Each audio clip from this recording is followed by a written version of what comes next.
को दफा 9 अनुसार चाहिँ सबै अन्तर्राष्ट्रिय महासन्धिको नेपाल सरकारले अनुमोदन गरेको छ।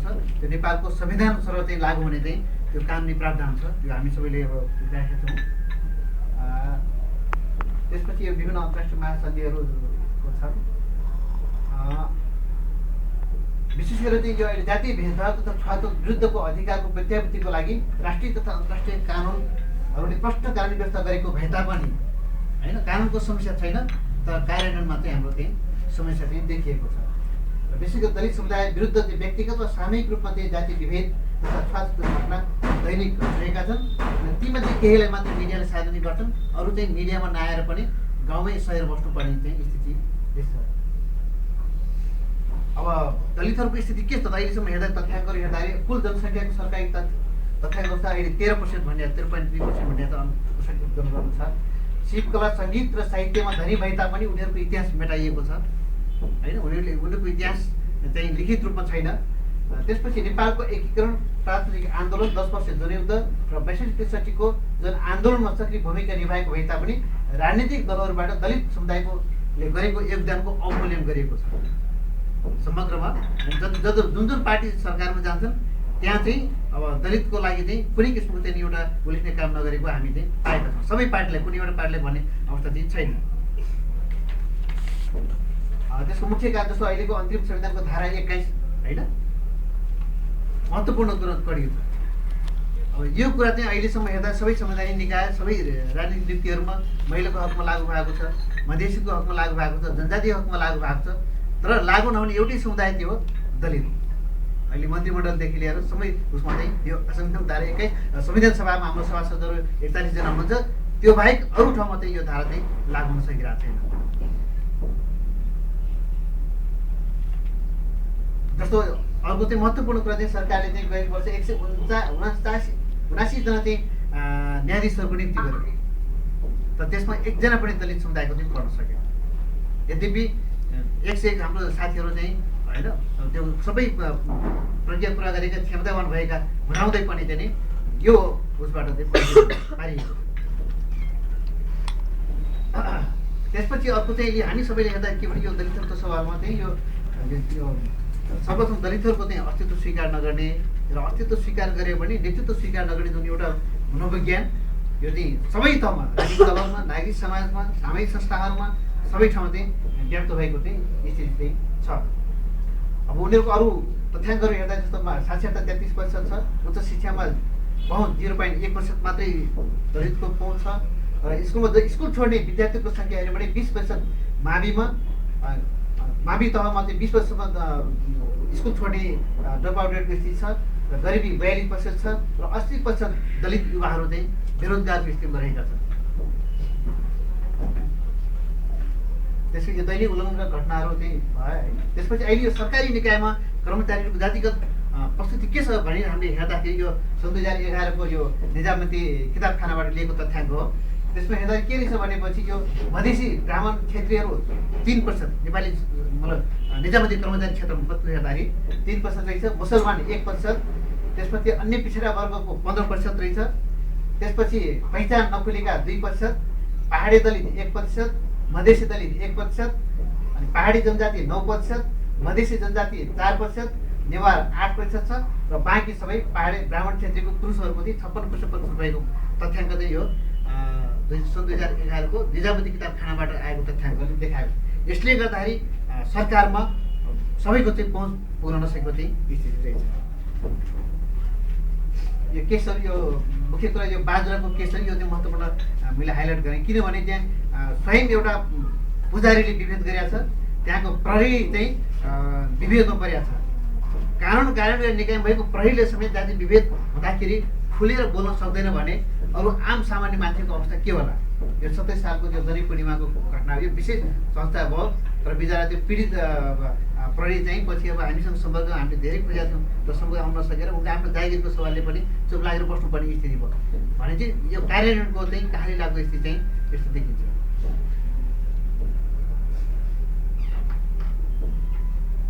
यो हाम्रा दलित समुदायका बालबालिका रेप गर्ने, हत्या गर्ने केही यस्ता घटनाहरू मैले यहाँसम्म प्रस्तुत गरेँ। यो चाहिँ बाख्राले धान खाएको आरोपमा सरोज यादव र उनकी आमा सरस्वती यादवको पिटाइबाट मृत्यु भएको 70 की अनुकुमारी छोरा। अरू केही उनले दोष थिएन, त्यसरी उनको हत्या गरियो। त्यसपछि यो चाहिँ हाम्रो चाहिँ यता मनवीर सुनार, त्यसपछि यता सेतो दमाईको केस छ। त्यसपछि यता यो हाम्रो हाम्रोमा शिक्षकले सहभोजको प्रस्ताव राख्दा उनलाई चाहिँ कालो मोसो दलाएर होइन त्यहाँका जनजातिले विभेद गरेको घटनाको स्थिति छ। त्यसपछि माथि यो सेतो दमाईको त्यो घरको स्थिति थियो।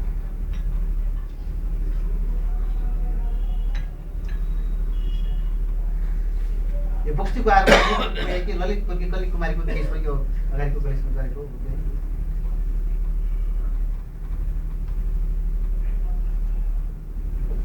कुटाइ खाएका यो घटनाहरू हाम्रो महेन्द्रनगर गड्डाचौरीको अर्जुन दमाईको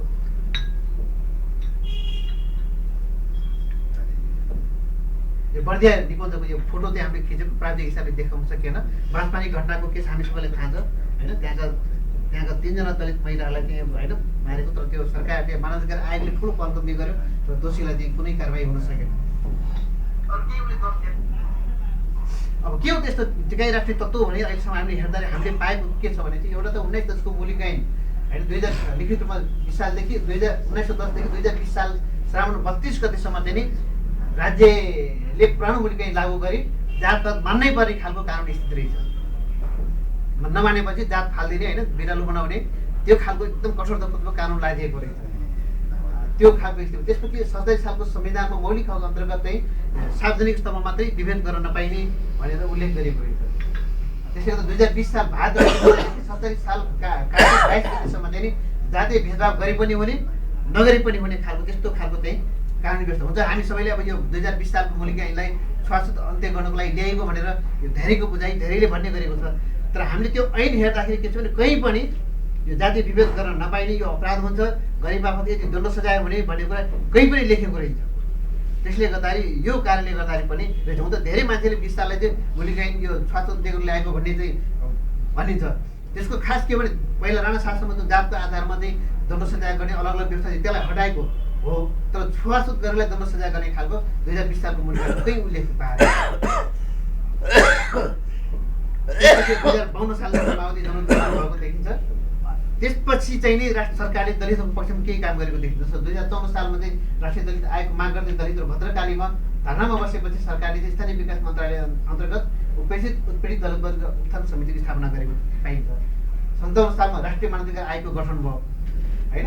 त्यो बेलाको आयोगले चाहिँ देश दलितहरूको सवालमा राम्रो सम्बोधन गरेको थियो। त्यसपछि आएर 58 सालको श्रावणमा जातीय विभेद अन्त्यका लागि तत्कालीन प्रधानमन्त्री शेरबहादुर देउवाबाट 8 बुँदे नीति तथा कार्यक्रमको घोषणा भयो। त्यसपछि आएर 58 साल चैत्र 6 गते चाहिँ राष्ट्रिय दलित आयोगको गठन भएको छ। यता जनयुद्ध चलिरहेको छ, यता सरकारले चाहिँ दलितको पक्षमा कामहरू गरिरहेको छ। त्यसपछि 63 साल ज्येष्ठ 10 गते यो 21 गते हो यो छुवाछुत राष्ट्र घोषणा गरेको 21 गते हो। त्यसपछि आएर 2068 साल ज्येष्ठ 21 तत्कालीन प्रधानमन्त्री झलनाथ खनाल नेतृत्वको सरकारले छुवाछुत मुक्त दिवसको रूपमा मनाउने घोषणा गरेको पाइन्छ। त्यसपछि आएर राष्ट्रिय मानवाधिकार आयोगको रणनीतिक कार्ययोजना 2064 देखि 68 सम्मको अनुसार चाहिँ राष्ट्रिय मानवाधिकार आयोगमा जातीय भेदभाव विरुद्धको अधिकार समस्या प्रबन्धन गर्नको लागि विभेद विरुद्धको अधिकार इकाइ समिति स्थापना गरेको जो हाम्रो हरिसरले पनि भन्नुभयो। त्यसपछि आएर नेपाल प्रहरीबाट होइन माथका कार्यालयहरूमा जातीय छुवाछुत तथा विभेद न्यूनीकरणका लागि मानव अधिकार इकाइ, महिला तथा बालबालिका सेवा निर्देशनालय र छुवाछुत निगरानी केन्द्र स्थापना गरी कार्य प्रारम्भ गरेको देखिन्छ। तर कहाँ कहाँ कति ठाउँमा आएको त्यो अलिक डिटेलमा आएको छैन, हाम्रो सरले चाहिँ प्रकाश पार्नु होला होइन। प्रावधान त सुरुवात भयो तर कहाँ कहाँ कति भएको देखाएको छैन। त्यसपछि आएर जातीय भेदभाव तथा छुवाछुत कसुर सजाय 2068 विधायिका संसदबाट पारित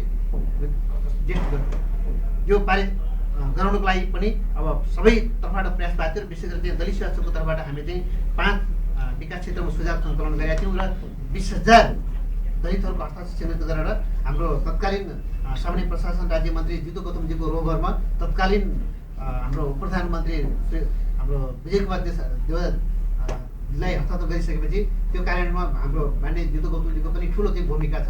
यसरी चाहिँ त्यो ऐन चाहिँ लागू भएको चाहिँ हामीले पाउँछौँ। त्यसपछि आएर यो 2068 साल ज्येष्ठ 10 गतेदेखि पहिलोपटक चाहिँ सार्वजनिक तथा स्थल तथा निजी व्यक्ति निजी घरमा समेत छुवाछुत गर्न नपाइने कानुन बनेको हामी पाउँछौँ।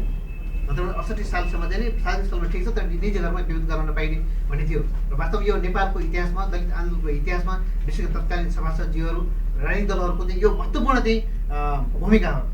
यति कानुन लेखाउनलाई मान्छेले कति हजारौँ रक्तपात हुन्छ तर चाहिँ नेपालमा शान्तिपूर्ण तरिकाले गएको संविधान सभाबाट राम्रो काम भएको हामीले सम्मान गर्नुपर्ने हुन्छ। त्यसपछि यहाँ तत्कालीन प्रधानमन्त्री डाक्टर बाबुराम भट्टराई नेतृत्वको सरकारले 68 साल चैत्र 7 गतिको निर्णय अनुसार नेपाल सरकारको मुख्य सचिवको नेतृत्वमा जातीय भेदभाव तथा छुवाछुत अन्त्य तथा दलित अधिकार आन्दोलन संयन्त्र 68 गठन गरेको चाहिँ पाइन्छ। सही निर्णय अनुसार चाहिँ प्रधानमन्त्रीको अध्यक्षतामा प्रमुख राजनीतिक दलका प्रतिनिधि, राष्ट्रिय दलित आयोग तथा गैर सरकारी संस्थाका प्रतिनिधिहरूसहित राष्ट्रिय स्तरमा 9 सदस्यीय सल्लाहकार समिति र जिल्ला स्तरमा प्रमुख जिल्ला अधिकारीको नेतृत्वमा जातीय विभेद तथा छुवाछुत अन्त्य सम्बन्धी जिल्ला समिति गठन गर्ने थालनी गरेको पाइन्छ।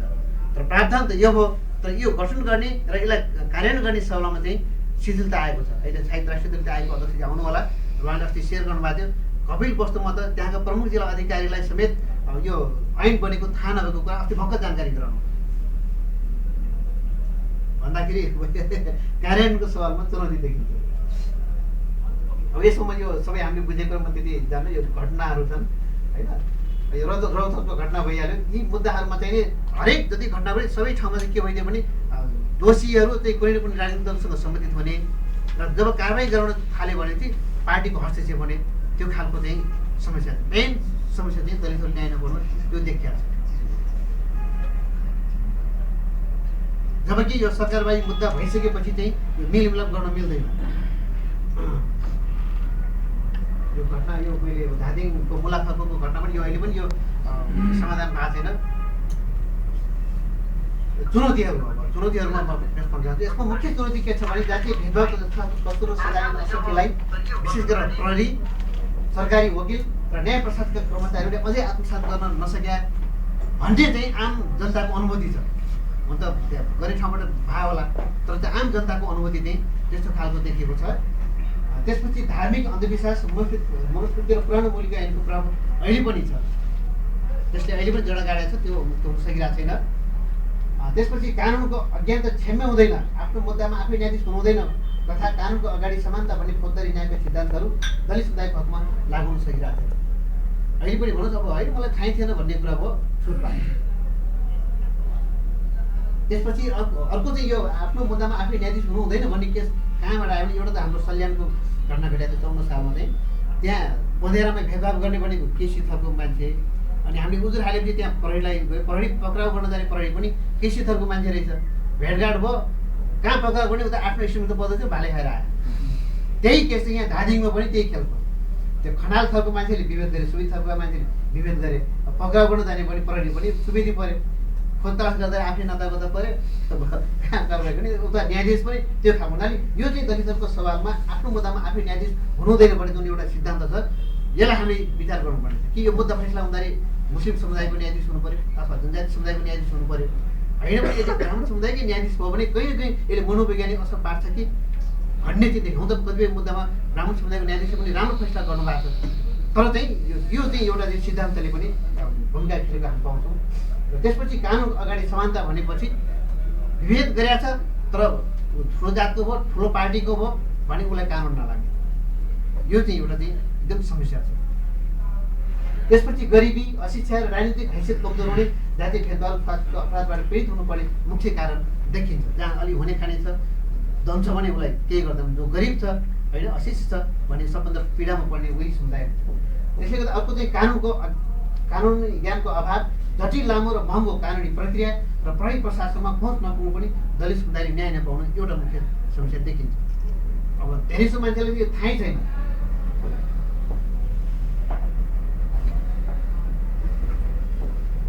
त्यसपछि अहिले पनि कानुनी प्रक्रिया यति लामो छ कि मान्छेहरू एकदम तारिख दिँदै थाकिहाल्ने स्थिति देखिन्छ। त्यसले गर्दा यो चाहिँ मुख्य समस्या देखिन्छ।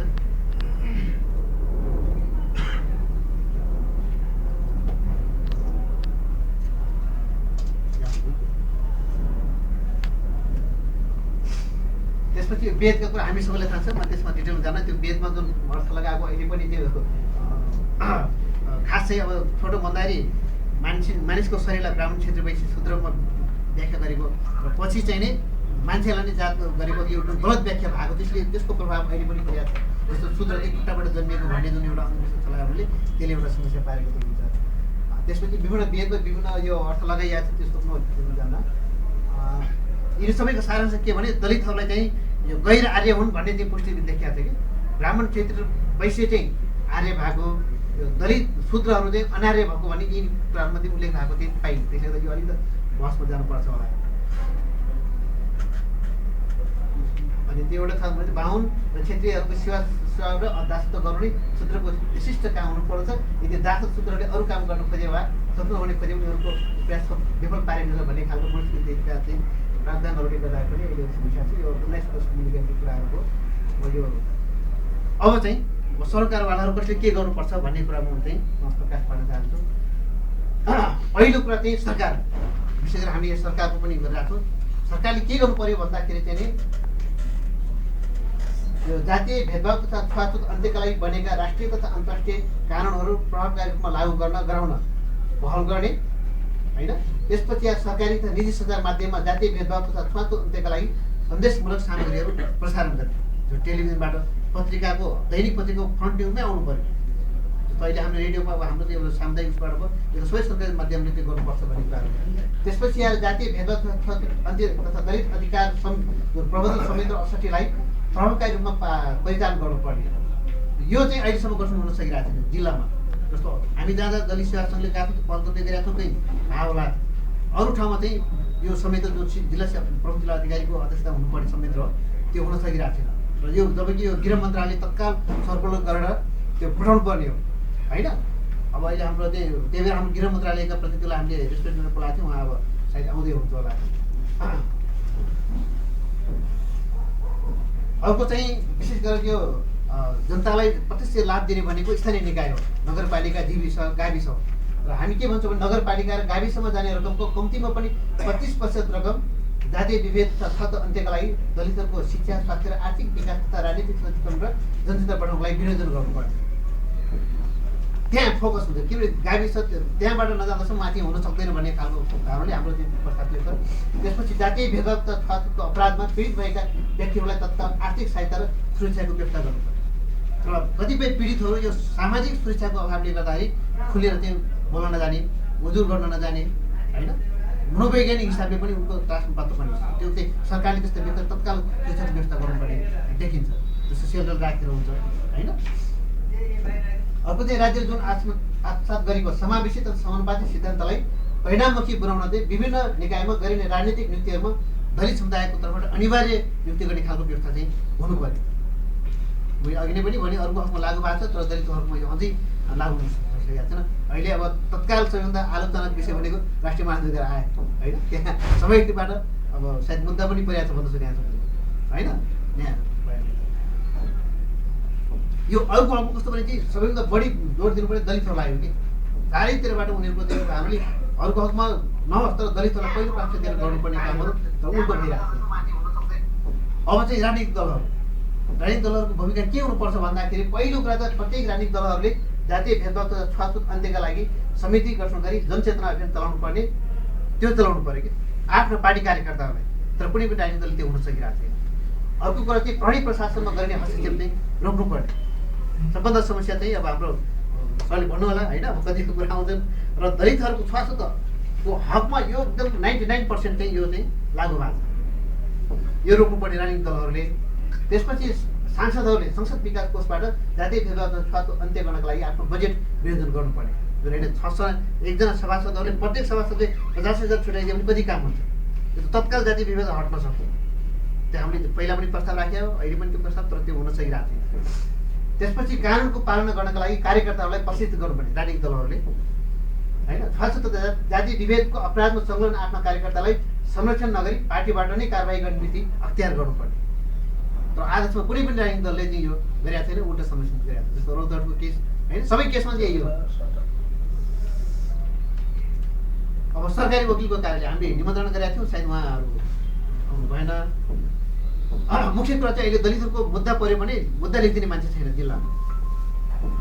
समस्या त्यहाँनिर। त्यसले गर्दाखेरि अभियोग पत्रमा खुलाउनु पर्ने कुराहरू, ल्याउनु पर्ने रीतमा त्रुटि हुन नदिने र त्यो अभियोग पत्रमा कसो दावी गरेको कसोलाई स्पष्ट रूपमा विश्लेषण गर्ने र साक्षी प्रमाणहरू उल्लेखनमा ध्यान पुर्याउनु पर्ने र अभियोग पत्रमा महासन्देशको सन्दर्भमा पनि उल्लेख गर्नुपर्ने, त्यो फिर्याद पत्रमै लेख्नुपर्छ कि जे माग गर्यो त्यो त्यही अदालतले हेर्ने हो। तर वकिलहरूले यी कुरामा ध्यान पुर्याए हुँदैन। तर यो सरकारी वकिलले चाहिँ यो मुद्दा लेख्दाखेरि यी कुरामा चाहिँ ध्यान दिनुपर्छ भन्ने हामीलाई लाग्छ। जस्तो अभियोग पत्रमा तयार गर्दाखेरि जातीय भेदभाव र छुवाछुतको कसुरको अलावा अन्य पनि कसुर हुने रहेछ भने त्यसमा पनि दावा लिनुपर्छ। धेरैजसो अदालतले, मैले यहाँ सेयर गर्ला, अदालतले अब फिर्याद पत्र जे माग गरे त्यही फैसला गर्ने हो। तर यो धेरै छुट्या हुन्छ। त्यसपछि बहस पहिरीमा अनिवार्य रूपमा उपस्थित हुनुपर्ने। त्यसपछि आएर पीडितलाई अदालती कारबाहीबारे माग गरेको जानकारी, आवश्यक परामर्श प्रदान गर्ने। त्यसपछि आएर पीडित तथा साक्षीहरूका हितको विषयमा सहयोग आवश्यक परे भेदभाव विरुद्धको अभियानमा संलग्न संस्थाहरूको सहयोग लिने। यो चाहिँ सरकारी वकिलले गर्नुपर्छ। तर आजसम्म चाहिँ त्यति प्रभावकारी रूपमा हुन सकिरहेको छैन। त्यसपछि नेपाल बार एसोसिएसन, खोइ हाम्रो चाहिँ साथी नेपाल बार एसोसिएसन तपाईँ है हुनुभएको छैन, उहाँलाई पनि गरिरहेको। नेपाल बारले खास के गर्नुपर्छ भने यो जातीय भेदभावसँग सम्बन्धित घटनाहरूको अवलोकन गरी मानव अधिकारको रक्षक र प्रतिरक्षकको रूपमा भूमिका निर्वाह गर्नुपर्छ। जातीय भेदभाव अन्त्य गर्ने सवाल जसरी राष्ट्रिय अन्तर्राष्ट्रिय मुद्दामा होइन, बारको त एउटा छ नि म्यान्डेट। तर जातीय विभेद अन्त्य गर्ने सवालमा अहिले पनि बार चाहिँ मौन देखिएको। त्यसपछि जातीय भेदभाव मुद्दालाई राष्ट्रियकरण गर्ने सवालमा नेतृत्वदायी भूमिका निर्वाह गर्नु पर्यो। जस्तो अन्तिम संविधानको धारा 21 लागू गर्ने सवालमा त बारले वकालत गर्नु पर्यो नि होइन, त्यो हुन सक्छ। त्यसपछि नवोदित दलित समुदायका कानुन व्यवसायहरूको क्षमता विद्युत गर्ने गराउने र दलित समुदायभित्र चाहिँ अब वकिलहरू जन्माउनु पर्यो। र हामी त के भन्छौँ भने प्रत्येक जिल्लामा एउटा वकिल र एउटा पत्रकार अनिवार्य चाहिन्छ दलितहरूको हकमा। र अहिले पनि अब यो सरकारले यो आइएल को कोर्स हटाइसकेपछि धेरै दलितहरू माथि पढ्न सकिरहेको छैनन्। यो चाहिँ पुनः विचार गर्नुपर्छ। राष्ट्रिय मन्त्री आयोगबाट पनि यो सुझाव गरेर आओस्।